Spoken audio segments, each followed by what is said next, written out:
धर्मराज युधिष्ठिर बोले, हे भगवान, आपने माघ के कृष्ण पक्ष की शततिला एकादशी का अत्यंत सुंदर वर्णन किया। आप स्वदेज, अंडज, उद्भिज और जरायुज चारों प्रकार के जीवों के उत्पन्न, पालन तथा नाश करने वाले हैं। अब आप कृपा करके माघ शुक्ल एकादशी का वर्णन कीजिए। इसका क्या नाम है, इसके व्रत की क्या विधि है और इसमें कौन से देवता का पूजन किया जाता है।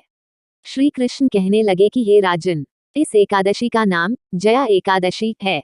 इसका व्रत करने से मनुष्य ब्रह्म हत्यादि पापों से छूटकर मोक्ष को प्राप्त होता है तथा इसके प्रभाव से भूत, पिशाच आदि योनियों से मुक्त हो जाता है। इस व्रत को विधि पूर्वक करना चाहिए। अब मैं तुमसे पद्म पुराण में वर्णित इसकी महिमा की एक कथा सुनाता हूँ। देवराज इंद्र स्वर्ग में राज करते थे और अन्य सब देवगण सुखपूर्वक स्वर्ग में रहते थे। एक समय इंद्र अपनी इच्छानुसार नंदन वन में अप्सराओं के साथ विहार कर रहे थे और गंधर्व गान कर रहे थे। उन गंधर्वों में प्रसिद्ध पुष्पदंत तथा उसकी कन्या पुष्पवती और चित्रसेन तथा उसकी स्त्री मालिनी भी उपस्थित थे। साथ ही मालिनी का पुत्र पुष्पवान और उसका पुत्र माल्यवान भी उपस्थित थे। पुष्पवती गंधर्व कन्या माल्यवान को देखकर उस पर मोहित हो गई और माल्यवान पर काम बाण चलाने लगी। उसने अपने रूप, लावण्य और हाव भाव से माल्यवान को वश में कर लिया।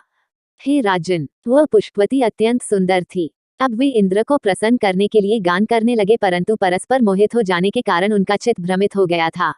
इनके ठीक प्रकार न गाने तथा स्वर ताल ठीक नहीं होने से इंद्र इनके प्रेम को समझ गया और उन्होंने इसमें अपना अपमान समझकर उनको शाप दे दिया। इंद्र ने कहा, हे मूर्खों, तुमने मेरी आज्ञा का उल्लंघन किया है, इसलिए तुम्हारा धिक्कार है।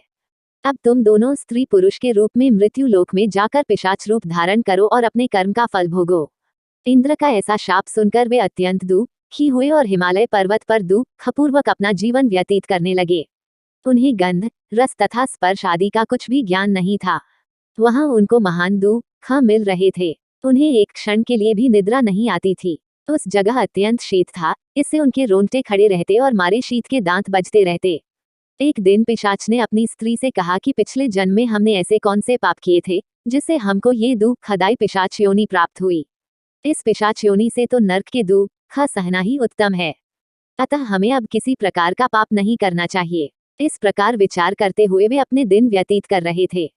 दैव्ययोग से तभी माघ मास में शुक्ल पक्ष की जया नामक एकादशी आई। उस दिन उन्होंने कुछ भी भोजन नहीं किया और न कोई पाप कर्म ही किया।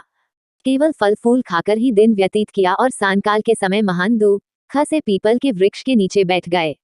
उस समय सूर्य भगवान अस्त हो रहे थे। उस रात को अत्यंत ठंड थी, इस कारण वे दोनों शीत के मारे अति दुखित होकर मृतक के समान आपस में चिपटे हुए पड़े रहे। उस रात्रि को उनको निद्रा भी नहीं आई। हे राजन, जया एकादशी के उपवास और रात्रि के जागरण से दूसरे दिन प्रभात होते ही उनकी पिशाच योनि छूट गई। अत्यंत सुंदर गंधर्व और अप्सरा की देह धारण कर सुंदर वस्त्राभूषणों से अलंकृत होकर उन्होंने स्वर्गलोक को प्रस्थान किया। उस समय आकाश में देवता उनकी स्तुति करते हुए पुष्प वर्षा करने लगे। स्वर्गलोक में जाकर इन दोनों ने देवराज इंद्र को प्रणाम किया। इंद्र इनको पहले रूप में देखकर अत्यंत आश्चर्यचकित हुआ और पूछने लगा कि तुमने अपनी पिशाच योनि से किस तरह छुटकारा पाया, सो सब बता लाओ। माल्यवान बोले कि हे देवेंद्र, भगवान विष्णु की कृपा और जया एकादशी के व्रत के प्रभाव से ही हमारी पिशाच देह छूटी है। तब इंद्र बोले कि हे माल्यवान, भगवान की कृपा और एकादशी का व्रत करने से न केवल तुम्हारी पिशाच योनि छूट गई, वरन हम लोगों के भी वंदनीय हो गए, क्योंकि विष्णु और शिव के भक्त हम लोगों के वंदनीय हैं, अतः आप धन्य है। अब आप पुष्पवती के साथ जाकर विहार करो। श्री कृष्ण कहने लगे कि हे राजा युधिष्ठिर, इस जया एकादशी के व्रत से बुरी योनि छूट जाती है। जिस मनुष्य ने इस एकादशी का व्रत किया है उसने मानो सब यज्ञ, जप, दान आदि कर लिए।